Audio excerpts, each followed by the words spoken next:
Así inicia ese noticia en profundidad.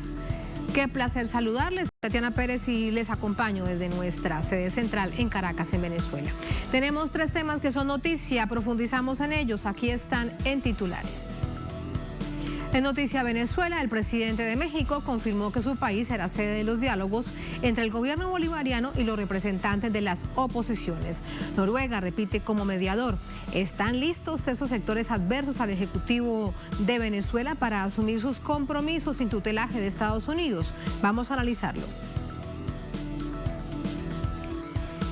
En Noticia Irán, este jueves, el jurista conservador Seyed Ebrahim Raisi asumió como presidente del país. Prometió mantener la paz en la nación y luchar por ese objetivo en la convulsa región de Asia Occidental. Advirtió que el programa nuclear persa continuará, que va, pese a las ilegales sanciones impuestas por Occidente. Analizamos ese discurso en clave geopolítica. En Noticia Bolivia, la Unión Europea rechaza las acusaciones de haber sido parte de una conspiración que derivó en el golpe de Estado de 2019. La víspera, el procurador del Estado calificó de participación delincuencial a los asistentes a las citas en una universidad en La Paz, pidió que sean investigados. Allí estuvieron embajadores del bloque europeo. Un asunto que analizamos en Noticia, que así comienza. Bienvenidos, bienvenidas.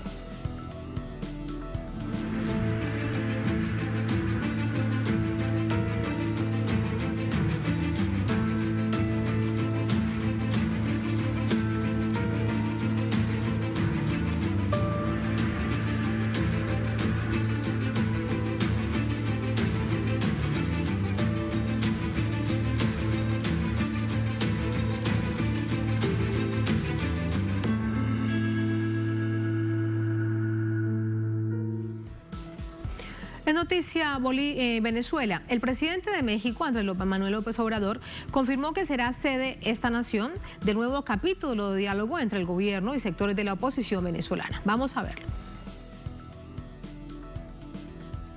Tal como propuso Noruega, mediador del proceso de 2019, México será sede de esta nueva etapa del diálogo nacional. Así lo anunció el presidente Andrés Manuel López Obrador.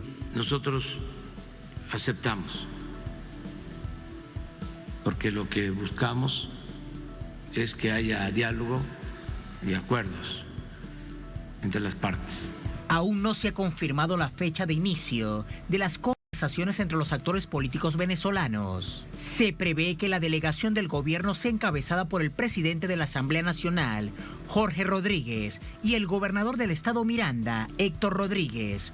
Por la oposición participarían representantes de al menos 4 partidos: Voluntad Popular, Acción Democrática, Primero Justicia y Un Nuevo Tiempo.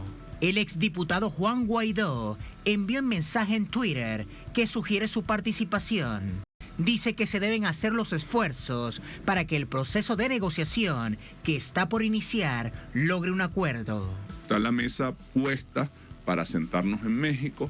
Ojalá eso se consolide, ojalá vayan todas las oposiciones, que es un poco tal vez el tema donde estamos tratando de cerrar con todos los actores, y ojalá desde ahí, si bien en los procesos de diálogo anteriores había una premisa que solicitó la gente de Voluntad Popular, que es que nada está acordado hasta que todo esté acordado. Nosotros creemos que, y lo dijimos en la vez anterior, eso no sirve.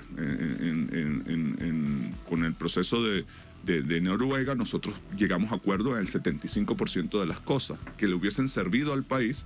Desde el gobierno, las condiciones para un diálogo fructífero son claras. 1, que los Estados Unidos de Norteamérica y la Unión Europea levanten todas las sanciones sobre Venezuela. 2, que todos los sectores políticos, al sentarse, reconozcan la validez y funcionamiento de los poderes públicos y la constitucionalidad del país y sus autoridades legítimas. Y 3, que todos los sectores renuncien a planes violentos con delincuentes, golpes de Estado, magnicidio y otros caminos de la violencia. 3 condiciones justas, las 3. Entre tanto, la oposición mantiene su narrativa de la realización de unas elecciones presidenciales libres y justas para tratar de deslegitimar la pasada reelección del presidente Nicolás Maduro. y desde ya hablan de la posibilidad de un revocatorio en 2022. Por ahora la nación se prepara para comicios de alcaldes y gobernadores el próximo 21 de noviembre, para los cuales ya comenzaron las auditorías con el acompañamiento de expertos internacionales al sistema de votación, el mismo utilizado en todos los comicios. Sin embargo, la oposición suele reconocer su confiabilidad y transparencia cuando ganan, rompiendo el principio del juego democrático. En las urnas, el pueblo elige.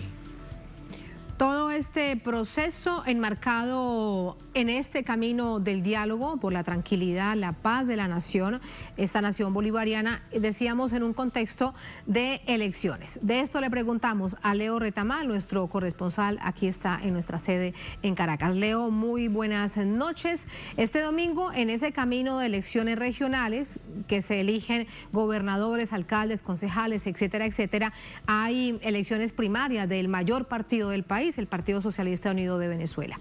Cuéntanos cómo va esta organización. Hola Tatiana, ¿qué tal?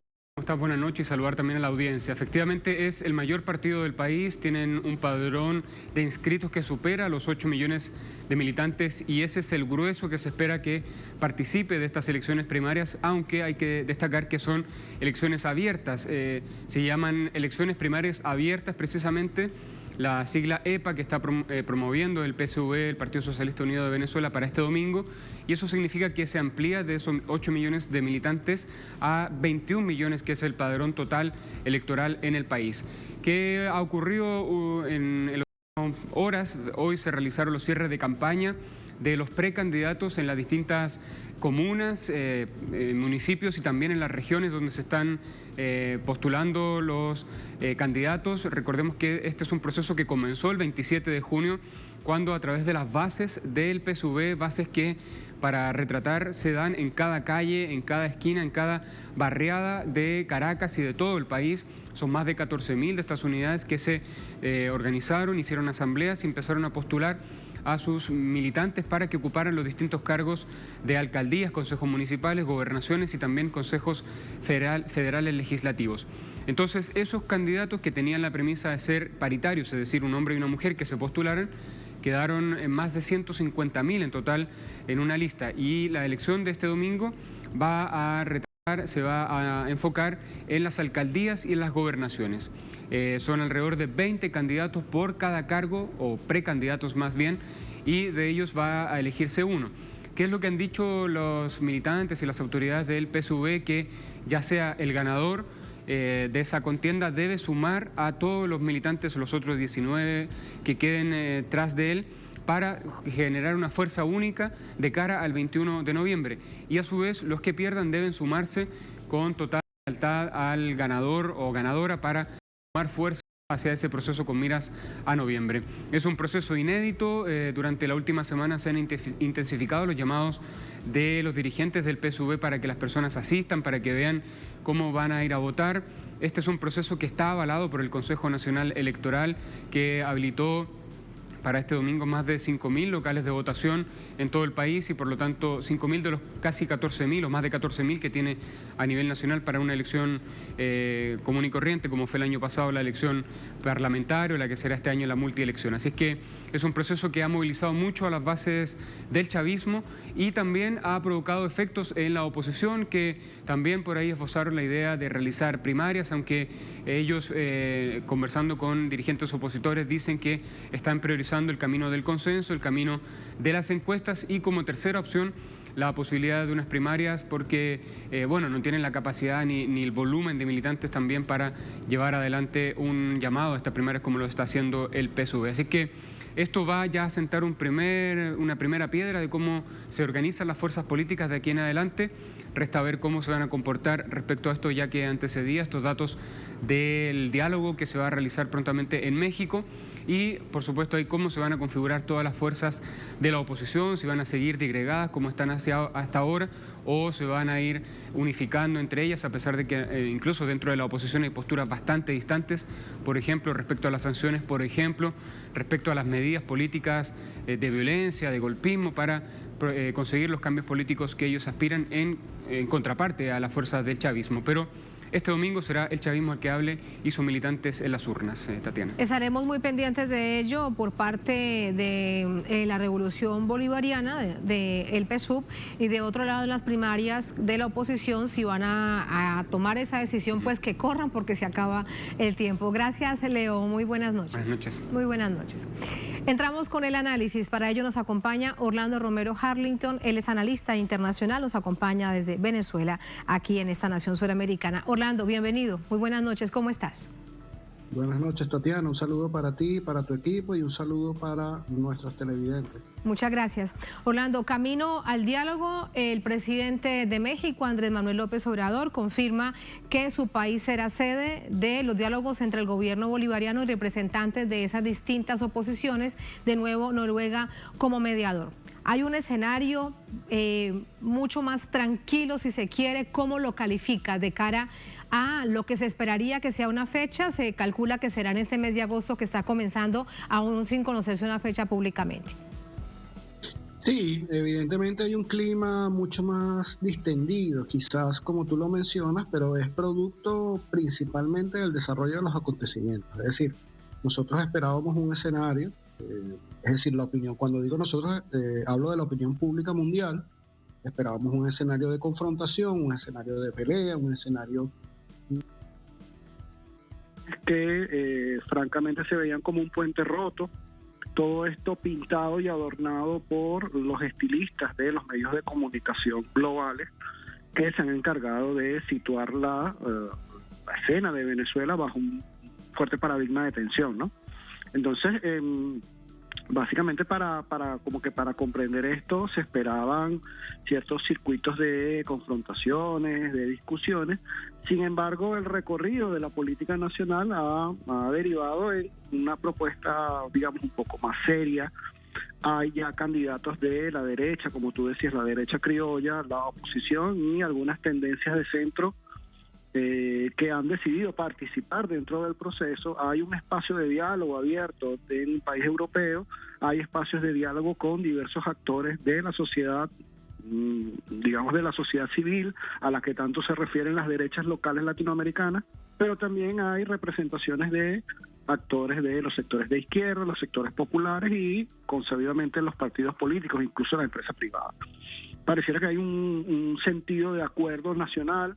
Hay un espíritu, incluso yo me atrevería a decir, de progreso, un espíritu de advenimiento de nuevas cosas, mejores cosas, y creo que se perfila entonces estos espacios de diálogo como escenarios naturales de discusión y sobre todo establecimiento de acuerdos dentro de esos sectores que hoy se contraponen. Muy diferente al escenario anterior, al que tú creo que hacías mención, un escenario con fines totalmente, pareciera bélicos, ¿no? Cinematográficamente pintado como escenarios de golpes de Estado, de terrorismo interno, de sabotaje, asesinatos, desapariciones. Entonces, comparado esto hace algunos meses, pues evidentemente estamos como en un oasis. Algunos dirán el ojo de la tormenta, ¿no? El ojo del huracán, pero definitivamente nos aproximamos a un clima electoral mucho más pasivo que el que tú mencionabas antes, Adriano. En un escenario sin duda más tranquilo política y socialmente. ¿Participan hasta ahora, por lo que se ha visto, por lo que se vislumbra, Voluntad Popular, un partido de la extrema derecha, Acción Democrática, un partido tradicional, Primero Justicia y Un Nuevo Tiempo? ¿Hay allí los representantes necesarios? Incluso me pregunto si suficientes para que lleguen esos distintos partidos y movimientos con esa diversidad de oposición que hay en Venezuela para avanzar en un diálogo serio, que no se repita la historia de República Dominicana.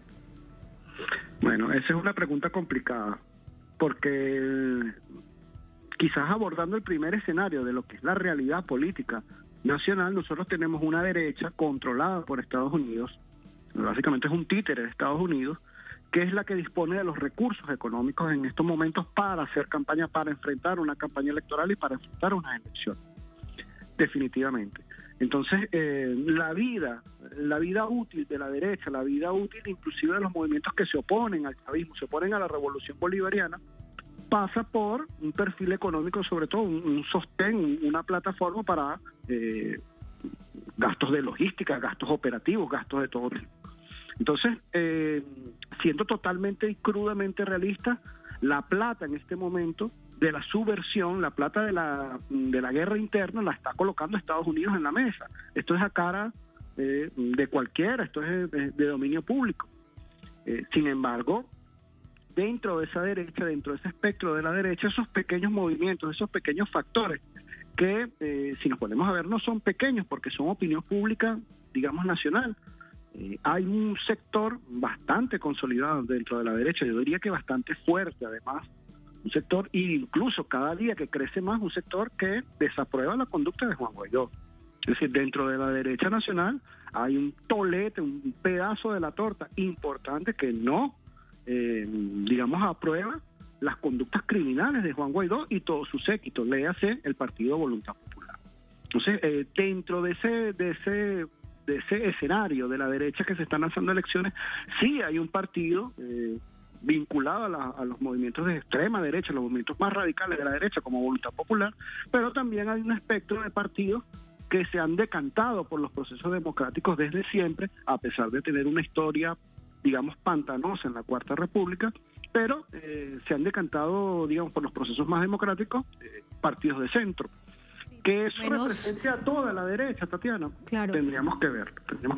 Sí, sobre todo con dos asuntos que has planteado claves para profundizar en este análisis, Orlando. Uno, sí sirve de algo realmente que sume y no que genere nuevos puntos de conflicto la presencia en la mesa del exdiputado Juan Guaidó, con todo lo que él ha significado para el quiebre e intento de desestabilización del país permanentemente. Y segundo, la presencia física también del gobierno de Estados Unidos, y no a través de sus otros representantes, en este caso, evidentemente, Juan Guaidó. El gobierno de Estados Unidos como la principal oposición de Venezuela que mueve todos estos otros hilos. Evidentemente, fíjate que estos son unos procesos internos, de elecciones internas, en donde digamos, la novedad, el factor sorpresa, el factor motivador dentro de todo esto es la participación directa de los electores, de los militantes del partido PSUV. Es decir, se ha democratizado la democracia en Venezuela, realmente bajo un proceso totalmente transparente, un proceso que incluso atañe a los pisos más internos de la militancia política, que son jefes de UH, las unidades de batalla Bolívar Chávez. Entonces, estas elecciones se caracterizan por un proceso democrático directo, original, único. Yo no lo he visto todavía en algún país del mundo, creo que la mejor referencia es Cuba. Pero este proceso democrático sobre todo ha permitido demostrar la vitalidad del Partido Socialista Unido de Venezuela dentro de las filas revolucionarias, la vitalidad y el alcance de su militancia, una militancia que cada día sigue creciendo paradójicamente frente a una guerra cada día más cruel por parte de Estados Unidos. Entonces, el primer signo para caracterizar estas elecciones es eso, la democracia directa del partido PSUV. Esa democracia directa va a permitir un nuevo liderazgo. Es decir, yo creo que estas elecciones tienen un carácter astringente dentro del movimiento interno del PSUV, puesto que permiten, digamos, la asunción de nuevos liderazgos, caras jóvenes, caras frescas, que están representando a sus sectores populares, están representando a su gente. Eso se contrapone a una oposición maniquea, clásica y, digamos, tradicional dentro de los esquemas de la política, tradicionalmente financiada por Estados Unidos, tradicionalmente apalancada por Estados Unidos.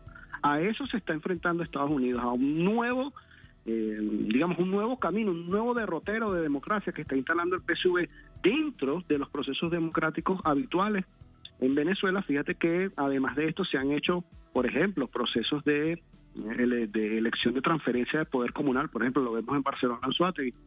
Allí se hizo un proceso de votación para saber si la comunidad, los vecinos, deseaban que los servicios de basura se transfirieran a las comunidades. Entonces, esos pequeños procesos que se van a hacer macro dentro de la nación a partir de estas elecciones se contraponen a este proceso que está totalmente viciado por Estados Unidos, que tiene un currículum, tiene, digamos, un background de acciones violentas, de terrorismo de Estado, de sabotaje, de vinculación con el narcotráfico, de vinculación con mafias internas, con mercenarios, con terroristas, con paramilitares.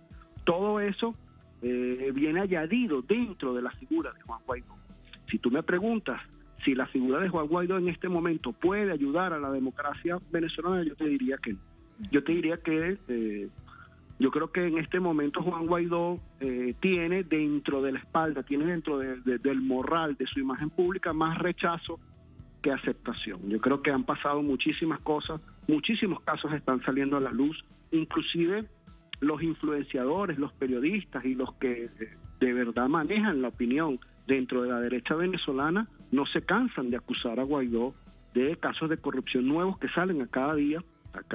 Esto es, digamos, un pandemonium de corrupción que muestra la actuación de Juan Guaidó dentro de la política venezolana e internacional. Mira, por ejemplo, lo que sucedió con Reino Unido, que se ha develado. Los abogados, para tratar de mantener secuestrado el oro de Venezuela, que eso está detrás de Juan Guaidó, son pagados precisamente con esos dineros. Es realmente un acto criminal. Por último, Orlando, el presidente, que siempre llama al diálogo porque es el camino que se exige para cualquier nación que quiera paz, tranquilidad institucional y social, es que hay varias condiciones y una fundamental es que debe acabarse el bloqueo y cualquier llamado a aumentar el nivel de sanciones. Esa es una condición fundamental. A partir de allí tendría uno que ver cómo van las negociaciones con esos sectores de las distintas oposiciones que se sienten en la mesa de diálogo. Así que la agenda, ¿qué opinas de esa agenda que resultará fundamental para sacarla adelante y que al final, no producto de una llamada, digan que no van a firmar? Yo creo, Tatiana, que yo juego ajedrez. Y creo que Nicolás Maduro es uno de los mejores jugadores de ajedrez que yo conozco, que he conocido. Yo creo que el tema del bloqueo pasa por un tamiz de sucesos y hechos que parecieran inconexos y que cuando los vas conectando te das cuenta de que todo se debe a una jugada preplanificada. Fíjate, yo creo que con el bloqueo pasa lo que va a pasar con una potencia que subestima a un motor económico, porque Venezuela es un motor económico. Venezuela es un motor económico sobre todo por sus recursos naturales. No tanto por su industria y por su capacidad productiva, aunque Venezuela se autoabastece de alimentos, a pesar de las intenciones del imperialismo. Pero yo creo que el tema del bloqueo pasa primero por una jugada muy inteligente del presidente de Venezuela que lo sitúa, que lo pone en contexto del mercado mundial. El presidente de Venezuela avisa frente a las intenciones del gobierno de Joe Biden de exacerbar el bloqueo, de profundizar el bloqueo en diversas áreas, avisa un nuevo proyecto de ley de zonas especiales que se enmarcan dentro de nuevas condiciones de intercambio económico con otros países que se definen de la era altermundial, de la época altermundialista, es decir, contrarían a Estados Unidos. ¿Qué pasa con esto? Que la apertura del mercado de Venezuela, la apertura de la oferta de servicios y recursos que tiene Venezuela a otras potencias industriales, a otras potencias que no son precisamente Estados Unidos, y la introducción de esas potencias dentro del mercado latinoamericano por la puerta de Venezuela no le conviene a nadie, sobre todo no le conviene a Estados Unidos y a las potencias que en este momento, bajo gobiernos cipayos de Estados Unidos, nos adversan en Latinoamérica. Entonces, las sucesivas relajaciones que vendrán del bloqueo, a pesar de lo que intenta el gobierno de Biden, a pesar de lo que se publicite, se promocione y se inocule dentro de las matrices de opinión pública mundiales a través de los medios de comunicación globales, yo creo que ese bloqueo se va a tener que relajar, porque lo contrario es perder el mercado venezolano, a pesar de que Venezuela sufre una dolarización de la moneda impuesta, pero eso se contaría también con los tiempos globales de Estados Unidos como potencia económica en el mercado mundial. Si bien lo local es importante para nosotros, la relación con Estados Unidos y las otras potencias del mundo a partir de los proyectos que vienen en esta nueva era, también es importante decir que Estados Unidos no está en el mejor momento de su primacía económica. Pareciera que ya no es el país hegemónico mundialmente.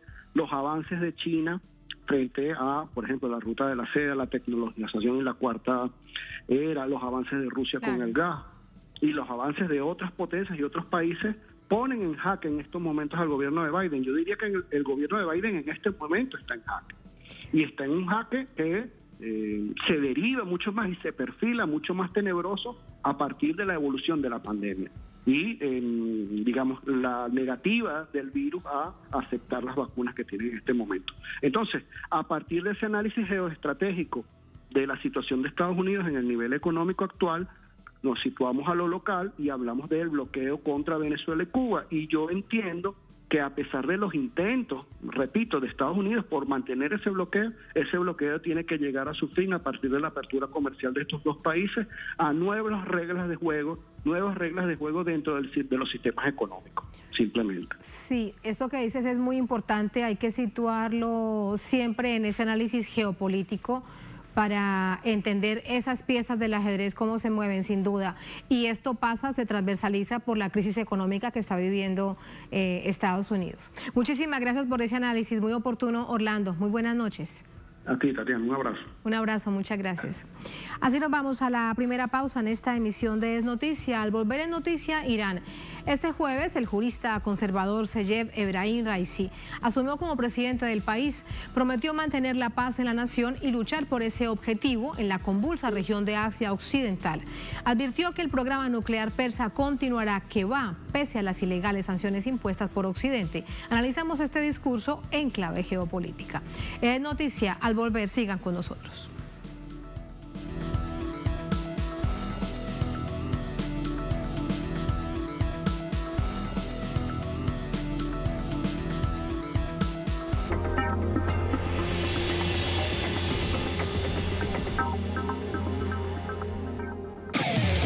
Estos microempresarios eligieron decirle sí a la reactivación económica.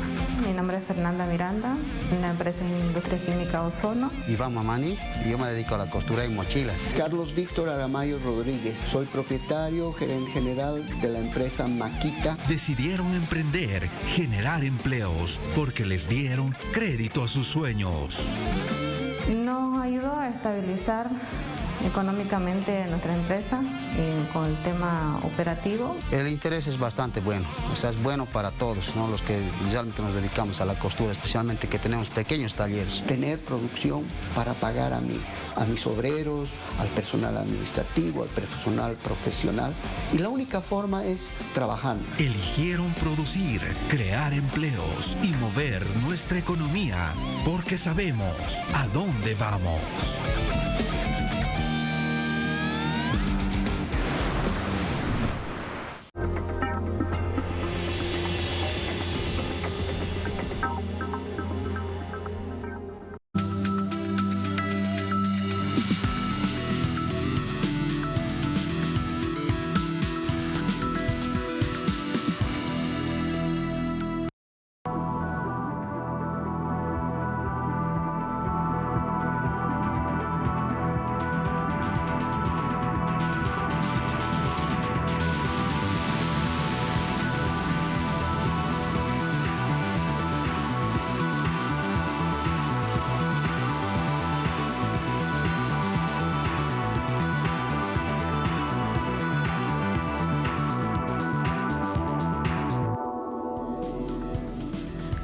En Noticia Irán, el presidente electo Seyed Ebrahim Raisi, el octavo en la historia republicana del país, asume el mando de la nación con promesas de trabajo por los oprimidos del mundo, asegurando promover la paz en Asia Occidental. Todo esto en presencia de representantes de más de 70 naciones.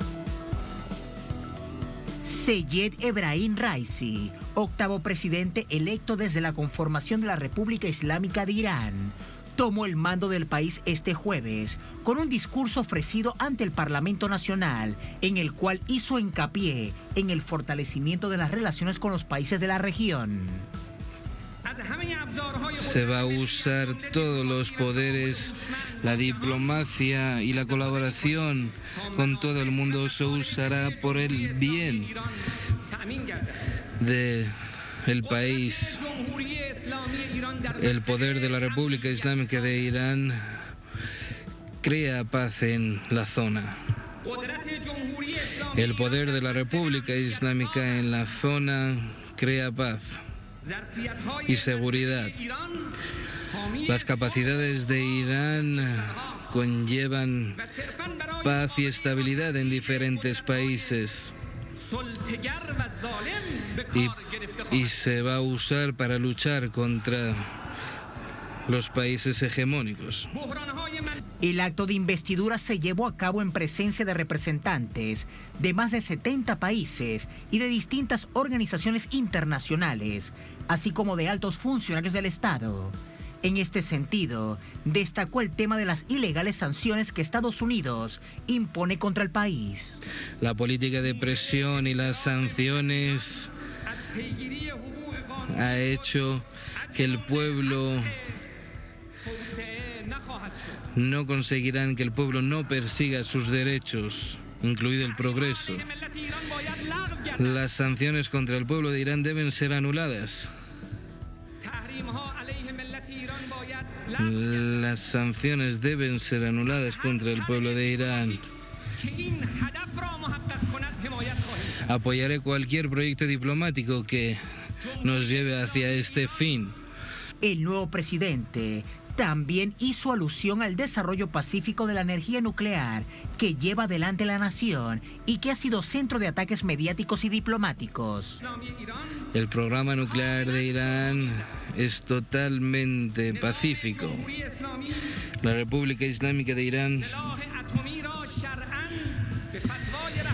según la fatwa del líder de la República Islámica de Irán, no acepta, considera ilegítimo las armas nucleares si este tipo de armamento no tienen lugar en el sistema defensivo de Irán. Raisi también se refirió a la mejora de la economía y el reforzamiento de los elementos del poder nacional para garantizar la estabilidad y los intereses de los pueblos oprimidos del Asia Occidental y contrarrestar el asedio de los poderes hegemónicos. Asimismo, aseguró que Irán es una nación defensora de los derechos humanos, que apoya a los pueblos oprimidos del mundo y que se dedicará a gobernar para el país por la verdad y la justicia. Raisi ganó las elecciones el pasado 18 de junio con 62% de los votos a su favor. Entramos con el análisis, nos acompaña para ello Nicola Haddad Shadwat. Él es analista internacional, especialista en temas de Oriente Medio, nos acompaña desde Valparaíso, en Chile. Nicola, muy buenas noches, bienvenido. Hola Nicola, muy buenas noches, ¿cómo está? ¿Me escucha? Sí, le escucho perfectamente. ¿Me escuchan a mí? Lo escucho. ¿Cómo está Nicola? Muy buenas noches y además lo veo. ¿Cómo ha estado? Bien, Tatiana, un gusto saludarte. Muchas gracias. ¿Cuál es la diferencia que usted observa? Y estoy hablando ya sin duda de las figuras presidenciales, del nuevo presidente de Ebrahim Raisi con el presidente que hace muy poco entregaba el poder, con Hassan Rouhani. En términos de política exterior, que con base además en el discurso de hoy, ¿diferencias se encuentra usted? Tatiana, mayormente no hay diferencia. La idea central sigue siendo la misma. Lo que sí diría yo de que el Hassan Rouhani había una duda acerca de hasta dónde había mermado el apoyo hacia el gobierno producto de las sanciones. De hecho, los europeos y Estados Unidos retrasaron todo tipo de negociación acerca de la vuelta obligada al acuerdo nuclear que tenía Estados Unidos y los occidentales, y esperaron las elecciones para ver si el gobierno quedaba en una situación de debilidad y de esa manera tener mayor presión. Pero resulta que el pueblo iraní terminó respaldando al gobierno con una abrumadora mayoría en la figura de Raisi. Por lo tanto, lo que tiene Raisi ahora es un mayor apoyo, por lo tanto una mayor fortaleza desde el punto de vista de que el frente interno está mucho más fuerte y ya robustecido con respecto a la agresión exterior y a la capacidad del pueblo de aceptar estar en situaciones complejas, de tener privaciones, pero de no ponerse de rodillas frente al imperio y sus lacayos en Europa. desde el punto de vista de la fortaleza, ahí hay una diferencia con respecto a Hassan Rouhani, pero en la política tanto de desarrollo comercial con China, con Rusia, e incluso el acercamiento cada vez más estrecho con los hermanos venezolanos, todo esto sigue igual y yo creo que se va a intensificar aún más. Así que desde ese punto de vista, Tatiana, no le veo mayor diferencia.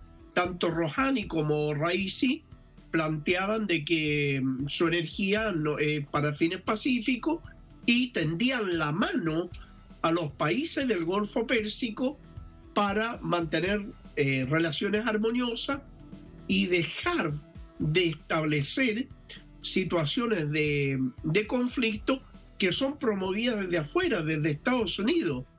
Arabia Saudita, los Emiratos Árabes y Bahrein se han convertido en verdaderas bases militares de Estados Unidos para provocar a Irán. Irán nunca ha provocado a ninguno de estos países ni ha tenido injerencia en los asuntos internos de ellos. Sin embargo, Arabia Saudita y los Emiratos financian grupos terroristas que hacen atentados en Irán, se pliegan a bloqueo, tratan de dañar la economía de Irán y la de los aliados de Irán, de modo que en esta situación tan compleja, el hecho de que el frente interno haya respaldado al gobierno va a significar un impulso para seguir enfrentándose al imperialismo y bajo ningún punto de vista transar con ellos, Tatiana. Sí, hay dos asuntos que resultan muy interesantes porque él lo dijo con toda claridad. Garantizar la seguridad de Asia Occidental y también allí mismo hacía referencia que se debe contrarrestar la amenaza de poderes dominantes y opresores y que es incómoda la presencia extranjera, evidentemente haciendo alusión a las tropas extranjeras, las tropas de las que usted hace también referencia de Estados Unidos en esta región del mundo. Pero es muy interesante ver cómo él enmarca parte de lo que será su política exterior en los vecinos y en toda Asia Occidental, que es una región a veces mucho más convulsa que otras, pero una región que mantiene amplio nivel de tensiones. Esto me llamó muchísimo la atención de cómo lo enmarcaba él geográficamente. ¿Cuál es tu opinión? Bueno, evidentemente que Asia Occidental, y no solo Asia Occidental, Tatiana, sino que también el Caribe y también Venezuela. Estas son las dos zonas que tienen en común dos factores. El primero es la cercanía de varios países, en este caso Nicaragua, Cuba, Venezuela, y que podría sumarse otros, dependiendo de lo que van a ocurrir. Y por otra parte, Irán con Yemen, con Siria, o sea, son zonas donde el robustecimiento a las políticas antiimperialistas se han dado cada vez en forma creciente y de mejor nivel. Pero decir también que tanto Venezuela como Irán, el común denominador es petróleo. Venezuela el que tiene la reserva más grande del mundo e Irán la tercera. Entonces estamos hablando de dos países donde Estados Unidos ambiciona a cómo dé lugar robarse esos recursos naturales, porque tú comprenderás, Tatiana, que Estados Unidos no acostumbra a comprar a precio justo lo que requiere. Provoca golpe de Estado, utiliza traidores desde el interior o los invade para apoderarse de sus recursos naturales. No están acostumbrados a meter mano a la billetera y pagar por lo que ellos requieren. Entonces, bajo la coerción, la amenaza, ellos pretenden asegurarse el abastecimiento de petróleo tanto de Medio Oriente o de Venezuela. Afortunadamente, Venezuela, con el gobierno y el pueblo, que han sido un baluarte de dignidad, de fortaleza en América Latina, han resistido esta tremenda presión del imperialismo y los lacayos del interior. Y por otro lado, Irán, que le pasa exactamente lo mismo que a Venezuela, y que también han establecido relaciones de conjunto bastante estrechas ante un enemigo común. En este escenario se va en el mediano plazo, Tatiana, este escenario va a ser modificado. ¿Por qué razón?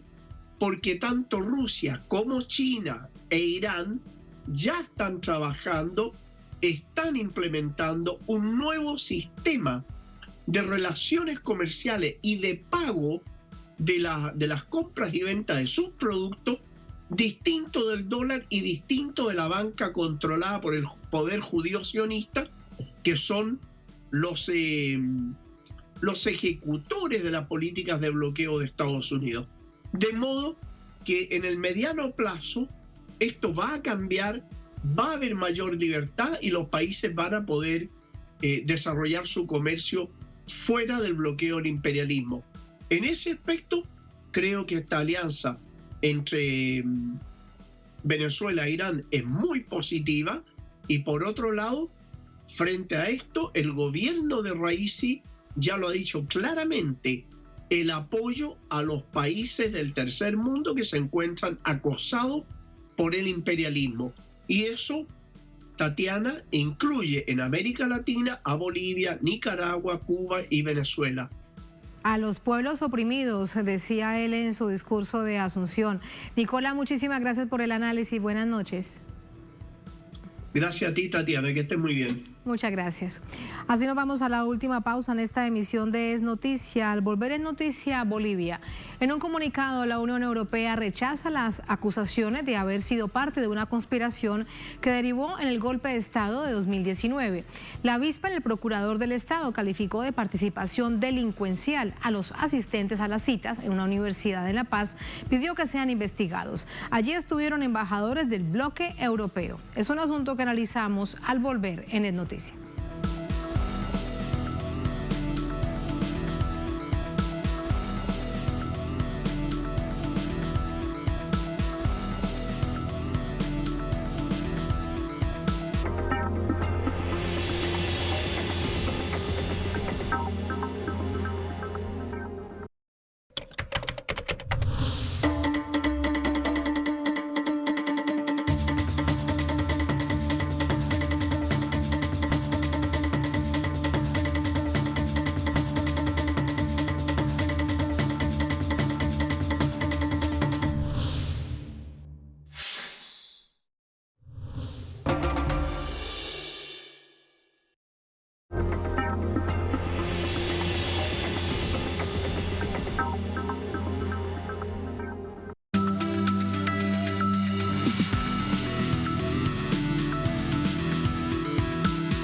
En Noticia Bolivia, la Unión Europea niega alguna responsabilidad en el golpe de Estado de 2019.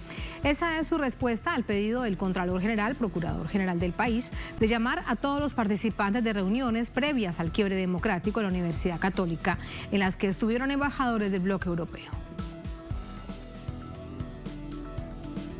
La delegación de la Unión Europea, junto a sus misiones diplomáticas de los Estados miembros en Bolivia, niegan haber tenido injerencia en el golpe de Estado contra el expresidente Evo Morales a finales del año 2019. En una nota de prensa emitida en La Paz este 5 de agosto, expresa que la Unión Europea en Bolivia rechaza categóricamente las acusaciones de haber participado en noviembre de 2019 en una conspiración con el objetivo de preparar un golpe de Estado. En la misma misiva se excusa diciendo, bajo el liderazgo de la Iglesia, ayudó a facilitar reuniones involucrando actores clave de todos los partidos políticos, incluidos representantes del MAS, con un solo objetivo: ayudar a pacificar el país en tiempos de extrema tensión, facilitando una plataforma para el diálogo con el propósito de evitar más violencia y poner fin a la crisis que sacudió al país. Aunque la Unión Europea niega haber participado en la conspiración que culminó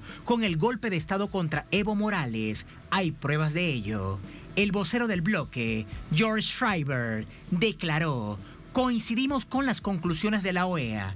Eso, estamos de acuerdo, pero lo importante de mirar adelante, organizar elecciones. Varias investigaciones que luego fueron reconocidas por los medios estadounidenses, como el New York Times y el Washington Post, demuestran que el informe de la OEA no contiene pruebas de fraude ni procesos irregulares en las elecciones, donde fue reelecto Evo Morales en primera vuelta.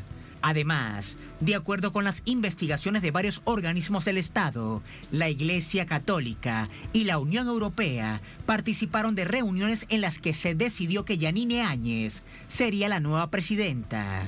La congresista no estaba en la línea de sucesión porque representaba a una minoría y asumió la presidencia del Senado, luego la presidencia de Bolivia, en sesiones sin quórum, violando todos los preceptos constitucionales.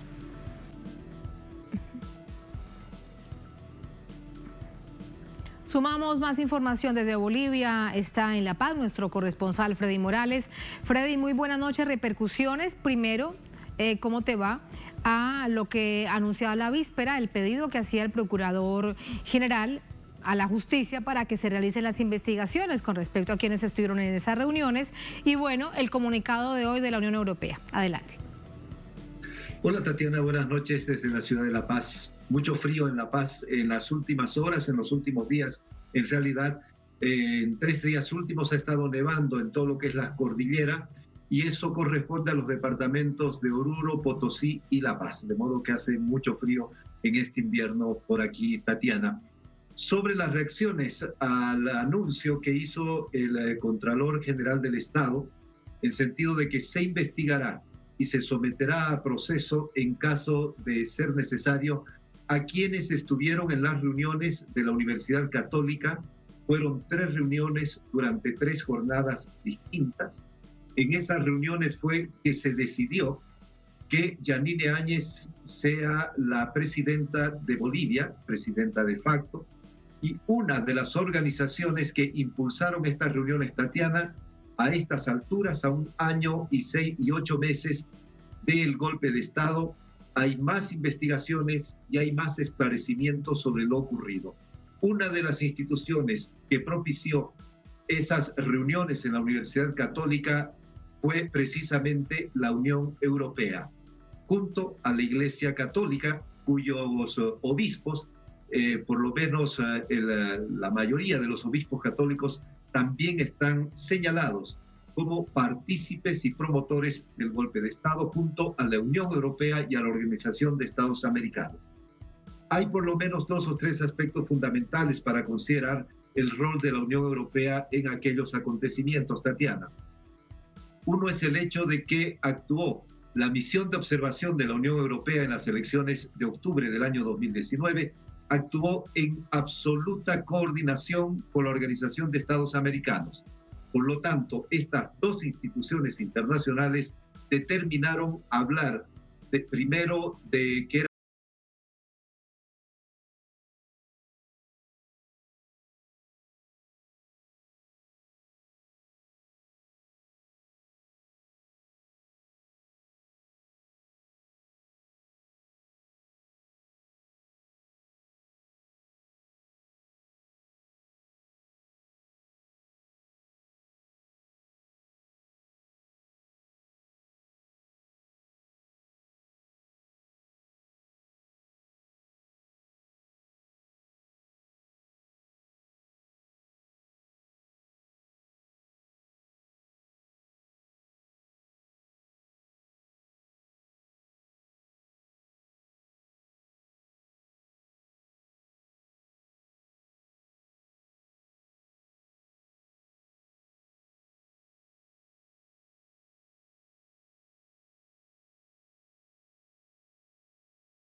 Europea.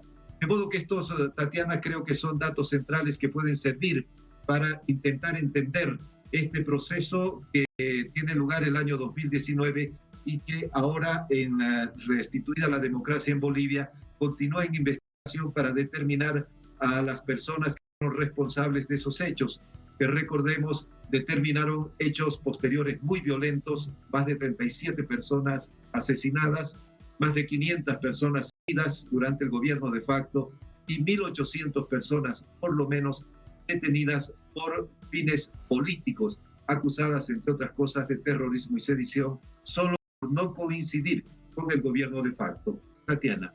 Muchísimas gracias. Era importante ver la situación de hoy, pero además ponerla en contexto, porque ahí están las piezas que dan cuenta de la participación de los representantes de la Unión Europea en ese acto de conspiración que luego derivó, como bien todos lo conocimos, en el golpe de Estado al entonces presidente Evo Morales. Freddy, gracias por contarnos todo. Muy buenas noches.